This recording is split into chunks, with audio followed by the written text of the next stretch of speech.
Hello. Hello there. This is David from David Books and Comics, and today I'm doing part two of my video on archive editions of Golden Age comic books. So, what you have here is the reprint of the first Captain America yarns by Simon and Kirby. And there you have an excellent introduction.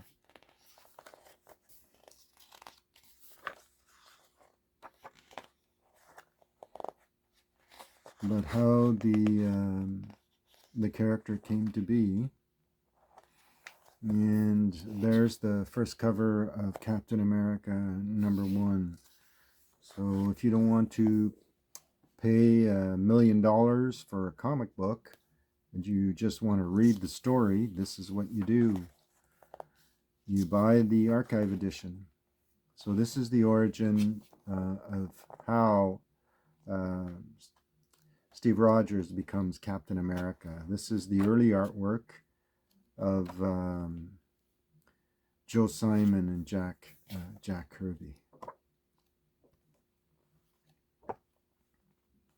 All right, so that's volume 1. This is one of the early editions of the archives of Captain America. They've subsequently been released in hardcover, and there's several hardcover editions of this, the complete Captain America Golden Age series, but I just wanted the first few issues, so this is why I bought this one. This is the first one, and this is volume 2 that has issues 6 to 10. This one has issues 1 to 5. All right, so that's Captain America. And won't go any random order, but this is from the Silver Age. This is the Fantastic Four. And this is the first 10 issues of Fantastic Four.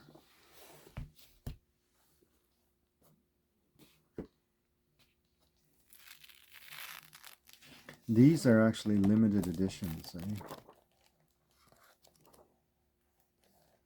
Here's what they look like.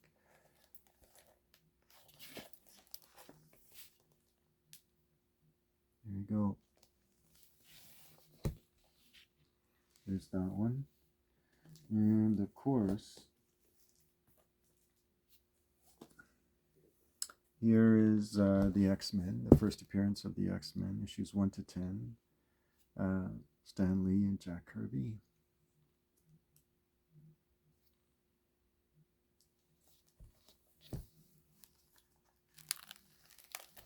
And there's Jack Kirby's early art.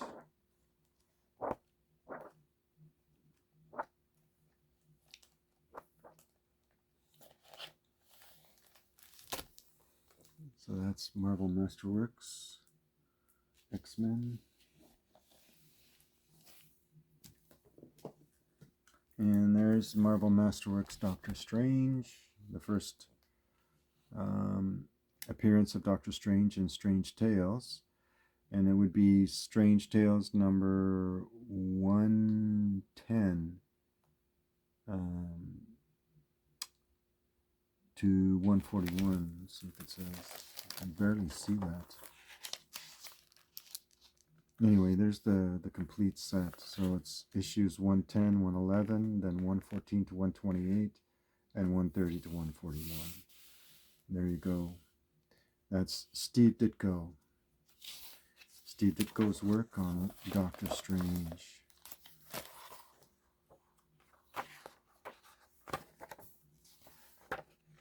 Here's the origin. And this is one of the best origin stories in comic books as far as I'm concerned.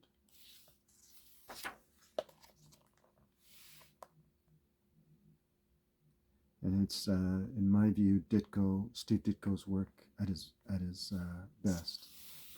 It's probably the best superhero work aside from Spider-Man, but in some cases, some of his work on Doctor Strange called for a lot more creativity.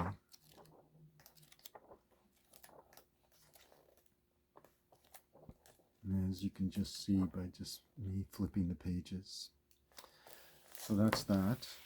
That's Marvel Masterworks of Doctor Strange. And of course, there's also this limited edition, only 1,106 copies of Lorna the Jungle Queen. This hardcover limited edition. And it has the Lorna from issues 1 to issue number 9. The artwork, I believe, is Don Rico, Werner Roth, and Jim Mooney.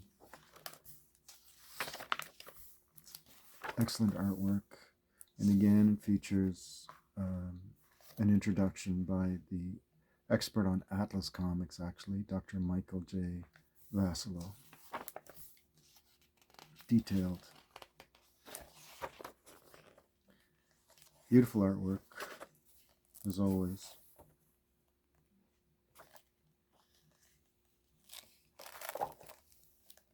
There you go, Lorna the Jungle Girl.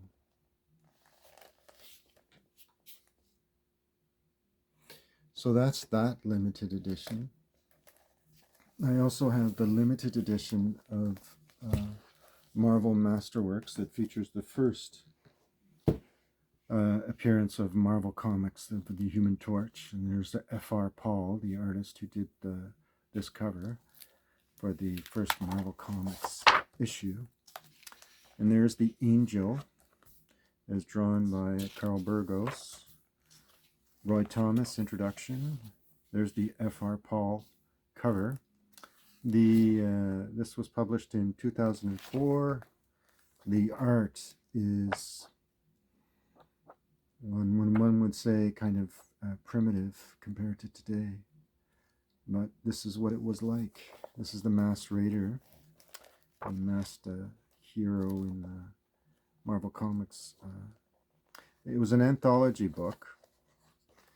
So it featured Submariner and the Human Torch. They were the stars of the series. And became, after the first issue, as everybody knows, became Marvel Mystery Comics.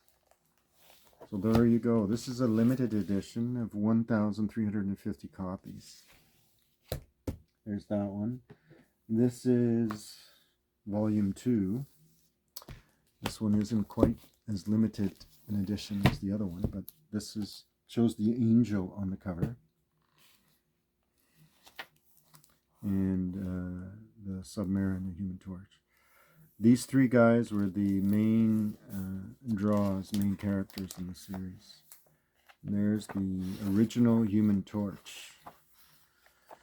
Not the Johnny Storm Human Torch from the Silver Age, but the Golden Age Human Torch, which was he was really an android compared to the other,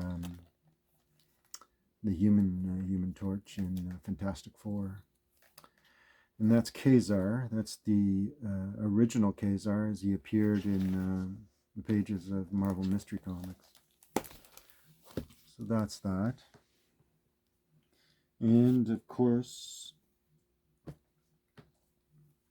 there's also from the Golden Age, I have an archive edition of the Green Hornet. And the Green Hornet was created by Fran Stryker, like I shared in a previous episode. The artist here was Bert Whitman. You can tell by the style that this is Bert Whitman's artwork. And the first stories were based on stories, as it says here, by Fran Stryker. That's Francis Hamilton Stryker. Basically because, as you can tell by the dialogue, the detailed dialogue, they were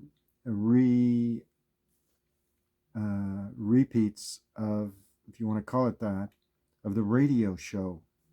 So these comic books, the first comic books, this is the first issue of the Green Hornet.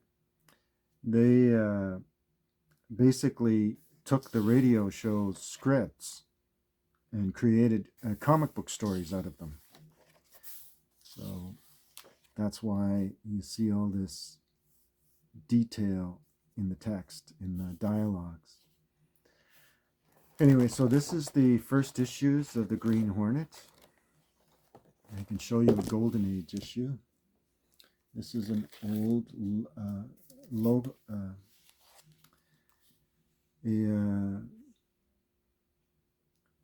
low-grade copy of the Green Hornet, one of the later issues of the Green Hornet Fights Crime, published by Harvey Comics. The cover art looks cartoony, but it's good stories and good characters.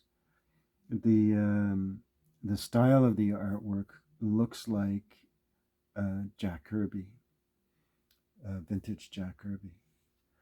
So that's the Green Hornet. I also show you an even more valuable book, comic book, and even though it's coverless, because it is Captain America, this is a facsimile cover of number 52, because the contents is Captain America 52. So I just put that facsimile cover just to protect the contents. The whole story is intact, but this is number 52, Captain America number 52. And the artwork, I'm not sure who the artist is, and it features an original, of course, Human Torch story. Human Torch and Toro. And there you go. This is coverless. This is a facsimile cover. This is a complete issue, coverless issue of Captain America number 52. All right. And I'll also show you another. I have the original issues, as you may have seen in another episode, but this is the Marvel Masterworks edition of Iron Fist. And this collects issues, Marvel Premiere issues 15 to 25, and Iron Fist numbers 1 and 2. Stories, the first story actually was written by Roy Thomas, artist was Gil Kane. Chris Claremont wrote the later issues of Marvel Premiere and the 15 issues of Iron Fist. And Doug Monk, Larry Hama, Tony Isabella, Arbol Jones were all contributors to the series. So there you go. This is the Gil Kane first issue of Iron Fist. And I want to show you this.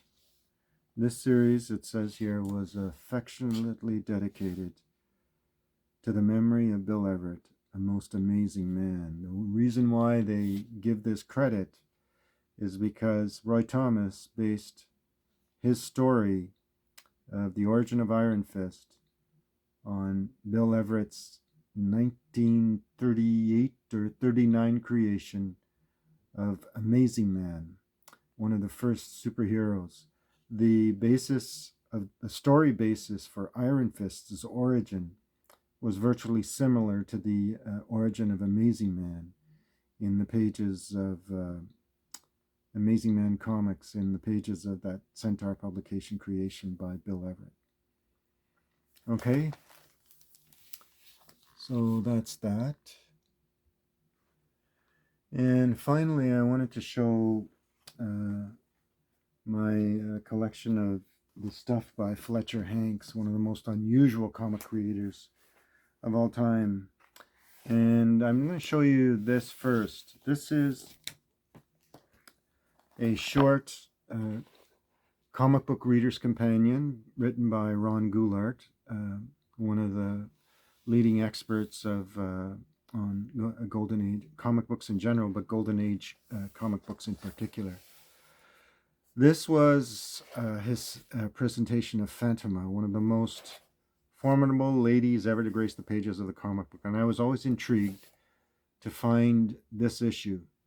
And it was the creation of a guy named Fletcher Hanks, one of the most unusual comic book creators from the early golden age. He worked out of the Iger Eisner shop for Jerry, ended up working for Jerry Iger. And this is one of the most unusual superheroines ever. Anyway, so I did manage to, when this came out, I managed to collect the first edition of the softcover edition of this anthology book on the superheroes and characters created by Fletcher Hanks. And I did read through it. The Stardust character intrigued me because of his extreme superpowers, but this is the character that I was interested in finding out about, and that's Phantoma. The artwork is strange, to say the least. Very detailed and very surreal. There's no other way to describe it. I mean, it's just unusual stuff. But what I read in the introduction is that Fletcher Hanks lettered, drew, inked, and colored his own art. So he did everything. Anyway, just very, very strange.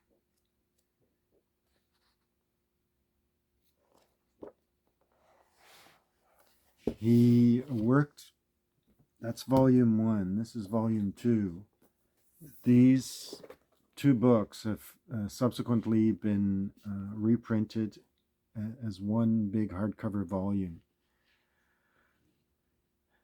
Anyway, so I hope you enjoyed this presentation. This is part 2 of my archive editions that I wanted to show. And if you enjoyed the presentation, just give me a like, thumbs up. Thanks everyone for subscribing, and feel free to make comments. Thanks again. Bye.